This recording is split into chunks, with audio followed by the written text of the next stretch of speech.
ನಮಸ್ಕಾರ, ಹೇಗಿದ್ದೀರಿ ಎಲ್ಲರೂ ಬಂಧುಗಳೇ? ಪ್ರಜ್ವಲ್ ರೇವಣ್ಣ ಎನ್ನುವಂತ ನೀಚನ ವಿಡಿಯೋ ಪ್ರಕರಣಕ್ಕೆ ಸಂಬಂಧಪಟ್ಟ ಹಾಗೆ ಸಾಕಷ್ಟು ಬೆಳವಣಿಗೆ ಆಗ್ತಾ ಇದೆ.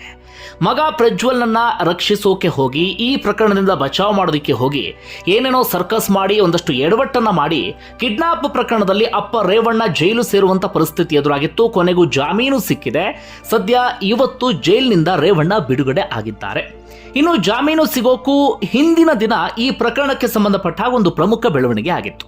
ಈ ಕಿಡ್ನಾಪ್ ಪ್ರಕರಣದಲ್ಲಿ ಸಂತ್ರಸ್ತ ಮಹಿಳೆ ಯಾರಿದ್ದಾರೆ ಅವರ ಒಂದು ವಿಡಿಯೋ ವೈರಲ್ ಆಗಿತ್ತು. ಆ ವಿಡಿಯೋದಲ್ಲಿ ಆ ಸಂತ್ರಸ್ತ ಮಹಿಳೆ ಸಾಕಷ್ಟು ವಿಚಾರವನ್ನ ಹಂಚಿಕೊಂಡಿದ್ರು. ನನಗೆ ಪ್ರಜ್ವಲಿಂದಾಗ್ಲಿ, ಭವಾನಿ ರೇವಣ್ಣ ಅವರಿಂದಾಗ್ಲಿ ಅಥವಾ ರೇವಣ್ಣರಿಂದಾಗ್ಲಿ ಯಾವುದೇ ಸಮಸ್ಯೆ ಆಗಲಿಲ್ಲ, ನಾನು ಅಷ್ಟಕ್ಕೂ ಕಿಡ್ನಾಪೇ ಆಗಿರಲಿಲ್ಲ, ಸಂಬಂಧಿಕರ ಮನೆಗೆ ಹೋಗಿದ್ದೆ ಎನ್ನುವ ರೀತಿಯಲ್ಲಿ ಆ ಮಹಿಳೆ ಆ ವಿಡಿಯೋದಲ್ಲಿ ಹೇಳಿಕೆಯನ್ನು ಕೊಟ್ಟಿದ್ರು. ಆಗಲೇ ಒಂದಷ್ಟು ಮಂದಿ ಅನುಮಾನವನ್ನು ವ್ಯಕ್ತಪಡಿಸಿದ್ರು. ಬಲವಂತದಿಂದ ಯಾರೋ ವಿಡಿಯೋ ಮಾಡಿಸಿದ ಹಾಗೆ ಕಾಣಿಸ್ತಾ ಇದೆ, ಇದರ ಹಿಂದೆ ಏನೋ ಕುತಂತ್ರ ಇದೆ, ಏನೋ ಷಡ್ಯಂತ್ರ ಇದೆ. ತಾವು ಬಚಾವಾಗುವಂತ ಉದ್ದೇಶದಿಂದ ಆ ಮಹಿಳೆಯನ್ನ ಹೆದರಿಸಿ ಬೆದರಿಸಿ ಈ ವಿಡಿಯೋವನ್ನ ಮಾಡಲಾಗಿದೆ ಅಂತ. ಒಟ್ಟಿನಲ್ಲಿ ಅದಕ್ಕೆ ಸಂಬಂಧಪಟ್ಟ ಹಾಗೆ ಸಾಕಷ್ಟು ಚರ್ಚೆ ಆಗ್ತಿತ್ತು. ಕೋರ್ಟ್ನಲ್ಲಿ ಈ ವಿಡಿಯೋನು ಕೂಡ ಒಂದು ಹಂತಕ್ಕೆ ಪರಿಣಾಮ ಬೀರ್ತು. ಜೊತೆಗೆ ಸಂತ್ರಸ್ತ ಮಹಿಳೆ ಗೊಂದಲಮಯವಾಗಿ ಹೇಳಿಕೆಯನ್ನು ಕೊಡ್ತಿದ್ದಂಥ ಕಾರಣಕ್ಕಾಗಿ ರೇವಣ್ಣರಿಗೆ ಈ ಪ್ರಕರಣಕ್ಕೆ ಸಂಬಂಧಪಟ್ಟ ಹಾಗೆ ಜಾಮೀನು ಸಿಕ್ಕಿ ಇದೀಗ ಜೈಲಿನಿಂದ ಬಿಡುಗಡೆ ಆಗಿದ್ದಾರೆ. ಇದೀಗ ಈ ಪ್ರಕರಣಕ್ಕೆ ಸಂಬಂಧಪಟ್ಟ ಹಾಗೆ ಎರಡು ಮಹತ್ವದ ಬೆಳವಣಿಗೆ ಆಗಿದೆ. ಅದೇನಪ್ಪ ಅಂದ್ರೆ, ಆ ವಿಡಿಯೋ ವೈರಲ್ ಆಗಿತ್ತಲ್ಲ, ಅದರಲ್ಲಿ ಸಂತ್ರಸ್ತ ಮಹಿಳೆ ಒಂದಷ್ಟು ವಿಚಾರವನ್ನು ಮಾತಾಡಿದ್ರಲ್ಲ, ಅದೇ ಸಂತ್ರಸ್ತ ಮಹಿಳೆಯ ಮತ್ತೊಂದು ಆಡಿಯೋ ಇದೀಗ ವೈರಲ್ ಆಗಿದೆ. ಸಂಬಂಧಿಕರೊಬ್ಬರ ಜೊತೆಗೆ ಈ ಪ್ರಕರಣಕ್ಕೆ ಸಂಬಂಧಪಟ್ಟ ಹಾಗೆ ಆ ಮಹಿಳೆ ಮುಕ್ತವಾಗಿ ಮಾತನಾಡಿದ್ದಾರೆ. ಎರಡು ಪ್ರಮುಖ ಬೆಳವಣಿಗೆಯಲ್ಲಿ ಒಂದು ಬೆಳವಣಿಗೆ ಏನಪ್ಪಾ ಅಂದ್ರೆ, ನಾವೆಲ್ಲರೂ ಕೂಡ ಅನುಮಾನ ಪಟ್ಟ ಹಾಗೆ ಆ ವಿಡಿಯೋವನ್ನ ಮಾಡಿಸಿದ್ದು ಮೋಸದಿಂದ, ಕುತಂತ್ರದಿಂದ ಅನ್ನೋದು ಬಹಳ ಸ್ಪಷ್ಟವಾಗಿ ಗೊತ್ತಾಗ್ತಿದೆ. ಮತ್ತೊಂದು ಬೆಳವಣಿಗೆ ಏನಪ್ಪಾ ಅಂದ್ರೆ, ಆ ವಿಡಿಯೋದಲ್ಲಿ ಆ ಮಹಿಳೆ ಹೇಳ್ಕೊಂಡಿದ್ರು ಪ್ರಜ್ವಲಿಂದ ನನಗೇನೂ ಸಮಸ್ಯೆ ಆಗಲಿಲ್ಲ ಅಂತ ಹೇಳಿ. ಆದರೆ ಇದೀಗ ಪ್ರಜ್ವಲ್ ರೇವಣ್ಣನ ನೀಚ ಕೃತ್ಯವನ್ನ, ಆತನ ಆ ಒಂದು ಕೆಟ್ಟ ಮನಸ್ಥಿತಿ ಇದೆಯಲ್ಲ, ಅದೆಲ್ಲವನ್ನು ಕೂಡ ಎಳೆಯಾಗಿ ಬಿಚ್ಚಿಡುವಂತ ಕೆಲಸವನ್ನ ಆ ಮಹಿಳೆ ಮಾಡಿದ್ದಾರೆ. ಅದಕ್ಕೆ ಸಂಬಂಧಪಟ್ಟಂತ ಆಡಿಯೋ ಕೂಡ ವೈರಲ್ ಆಗಿದೆ. ಮೊದಲು ಈ ಪ್ರಜ್ವಲ್ ರೇವಣ್ಣನ ನೀಚ ಕೃತ್ಯಕ್ಕೆ ಸಂಬಂಧಪಟ್ಟ ಹಾಗೆ ನೋಡೋದಾದ್ರೆ, ಒಂದು ವೇಳೆ ನೀವೆಲ್ಲರೂ ಕೂಡ ಆ ವಿಡಿಯೋವನ್ನ ಗಮನಿಸಿರಬಹುದು. ಅಂದ್ರೆ ವೈರಲ್ ಆಗಿದೆಯಲ್ಲ, ಅದರಲ್ಲಿ ಒಂದಷ್ಟು ವಿಡಿಯೋನ ನೀವು ಗಮನಿಸಿರಬಹುದು, ಒಂದಷ್ಟು ಜನ ಆ ವಿಡಿಯೋವನ್ನ ನೋಡದೆ ಇರಬಹುದು.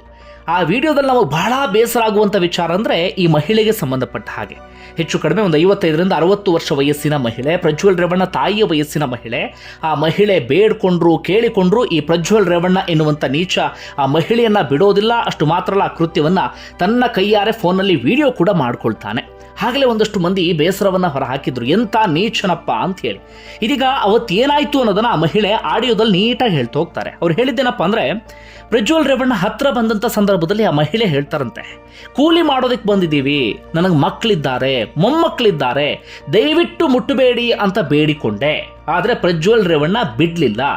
ಗನ್ನಿಕಡ ಮನೆಯಲ್ಲಿ ಹಾಗೂ ಬೆಂಗಳೂರಿನ ಮನೆಯಲ್ಲಿ 2 ಬಾರಿ ನನ್ನನ್ನ ಅಂತಹ ಒಂದು ಕೃತ್ಯಕ್ಕೆ ಈ ಪ್ರಜ್ವಲ್ ರೇವಣ್ಣ ಬಳಸಿಕೊಂಡಿದ್ದಾನೆ. 2-3 ಬಾರಿ ನಾನು ಕೈಗೆ ಸಿಗದೆ ಓಡ್ ಹೋಗಿಬಿಟ್ಟೆ. ಆದರೆ ಬೇರೆ ಬೇರೆ ಸಂದರ್ಭದಲ್ಲಿ ನಾನು ಆ ಮನುಷ್ಯನ ಬಳಿಗೆ ಸಿಕ್ಕಾಕೊಂಡು ಬಿಟ್ಟೆ. ಆ ಸಿಕ್ಕಾಕೊಂಡಂಥ ಸಂದರ್ಭದಲ್ಲಿ ನಾನು ಅದೆಷ್ಟೇ ಬೇಡ್ಕೊಂಡ್ರು ಕೂಡ ಈ ಮನುಷ್ಯ ಮಾತ್ರ ನನ್ನನ್ನು ಬಿಡಲಿಲ್ಲ. ಈ ನೀಟಾಗಿ ಅದನ್ನೆಲ್ಲವನ್ನು ಕೂಡ ಎಕ್ಸ್ಪ್ಲೇನ್ ಮಾಡ್ತಾ ಹೋಗ್ತಾರೆ. ಅದಾದ ಬಳಿಕ ಹೆಚ್ಚು ಕಡಿಮೆ 3 ವರ್ಷದಿಂದ ಈ ನೋವನ್ನು ನನಗೆ ನುಂಗೋದಿಕ್ಕೂ ಆಗದೆ, ಬೇರೆಯವ್ರ ಹತ್ರ ಹೇಳಿಕೊಳ್ಳೋದಿಕ್ಕೂ ಕೂಡ ಆಗದೆ ಒದ್ದಾಡ್ತಾ ಇದ್ದೀನಿ. ಈ ಹೆಚ್ಚು ಕಡಿಮೆ ಆ 3 ವರ್ಷದಿಂದಲೂ ಕೂಡ ಈ ನೋವನ್ನು ಅನುಭವಿಸುವಂಥ ಪರಿಸ್ಥಿತಿ ನನಗೆ ಎದುರಾಗಬಿಟ್ಟಿದೆ ಎನ್ನುವಂಥ ಮಾತನ್ನ ಮಹಿಳೆ ಹೇಳ್ತಾರೆ. ಅಷ್ಟು ಮಾತ್ರ ಅಲ್ಲ, ಆತ ವಿಡಿಯೋ ಮಾಡ್ಕೊಳ್ತಿದ್ದ ಅನ್ನೋದು ನನಗೆ ದೇವರಾಣಿಯೂ ಗೊತ್ತಾಗಲಿಲ್ಲ ಅದು. ಆದರೆ ಇದೀಗ ಆ ವಿಡಿಯೋ ಎಲ್ಲ ಕಡೆಗಳಲ್ಲೂ ಕೂಡ ವೈರಲ್ ಆಗ್ತಾ ಇದೆ. ಹೀಗಾಗಿ ನನಗೆ ಜನರ ಎದುರುಗಡೆ ಮುಖ ಎತ್ಕೊಂಡು ಓಡಾಡೋದಕ್ಕೂ ಕೂಡ ಕಷ್ಟ ಆಗಿಬಿಟ್ಟಿದೆ. ಅಂತಹ ನೋವನ್ನು ಇದೀಗ ಅನುಭವಿಸ್ತಾ ಇದ್ದೀನಿ ಅಂತ ಆ ಮಹಿಳೆ ಆ ಆಡಿಯೋದಲ್ಲಿ ಹೇಳ್ಕೊಂಡಿದ್ದಾರೆ. ಅಂದರೆ ಪ್ರಜ್ವಲ್ ರೇವಣ್ಣ ತನ್ನ ತಾಯಿಯ ವಯಸ್ಸಿನ ಮಹಿಳೆಯ ಜೊತೆಗೆ ಎಷ್ಟು ನೀಚವಾಗಿ ನಡ್ಕೊಂಡ ಅನ್ನೋದನ್ನು ಸ್ವತಃ ಅವರೇ ಹೇಳ್ಕೊಂಡಿದ್ದಾರೆ. 2-3 ಬಾರಿ ಆತನಿಂದ ತಪ್ಪಿಸ್ಕೊಂಡು ಓಡ್ ಹೋದೆ, ಆದರೆ 2-3 ಬಾರಿ ಆತನ ಕೈಗೆ ಸಿಕ್ಕಾಕೊಂಡೆ.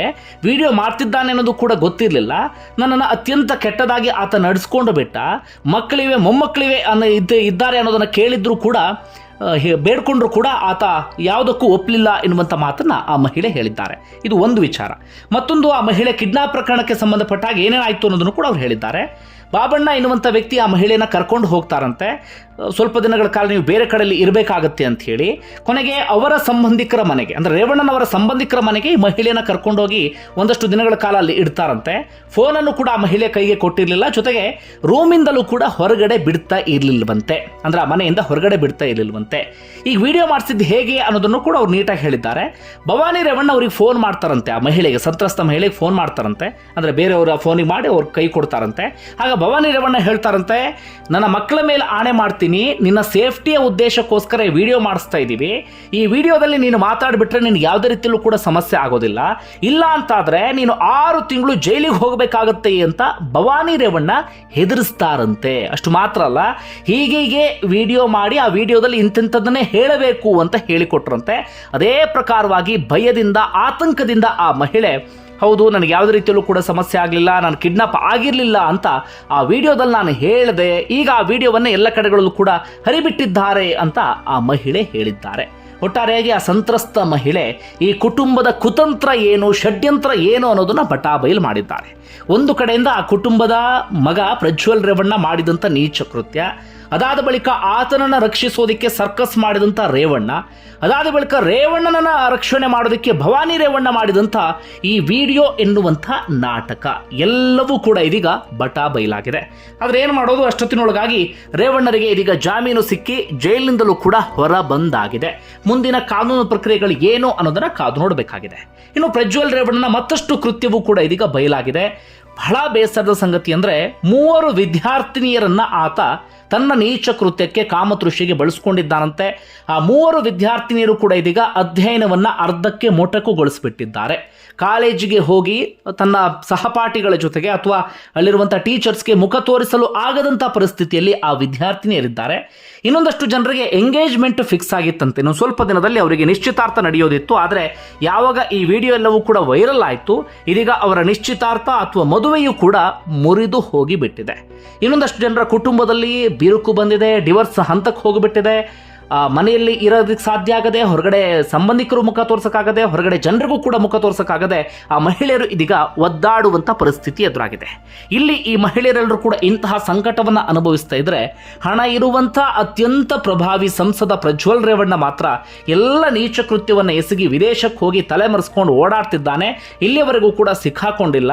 ಅಪ್ಪ ಜೈಲಿಗೆ ಹೋದರೂ ಕೂಡ ಮಗನಿಗೆ ಚಿಂತೆ ಇಲ್ಲ, ದೇಶಕ್ಕೆ ವಾಪಸ್ ಬರ್ತಾ ಇಲ್ಲ, ಕಾನೂನಿಗೆ ಆತ ತಲೆಬಾಗ್ತಾ ಇಲ್ಲ. ಇಂತಹ ನೀಚನಿಗೆ ಏನು ಹೇಳಬೇಕೋ ಗೊತ್ತಿಲ್ಲ. ಒಂದು ಕಡೆ ನಿಮ್ಗೆ ಏನಿಸ್ತಾ ಒಟ್ಟಾರೆಯಾಗಿ ಇದಕ್ಕೆ ಸಂಬಂಧಪಟ್ಟ ಹಾಗೆ ಕಮೆಂಟ್ ಬಾಕ್ಸಲ್ಲಿ ಮೆನ್ಷನ್ ಮಾಡಿ. ಧನ್ಯವಾದ ವಿಡಿಯೋ ನೋಡಿದ್ದಕ್ಕಾಗಿ.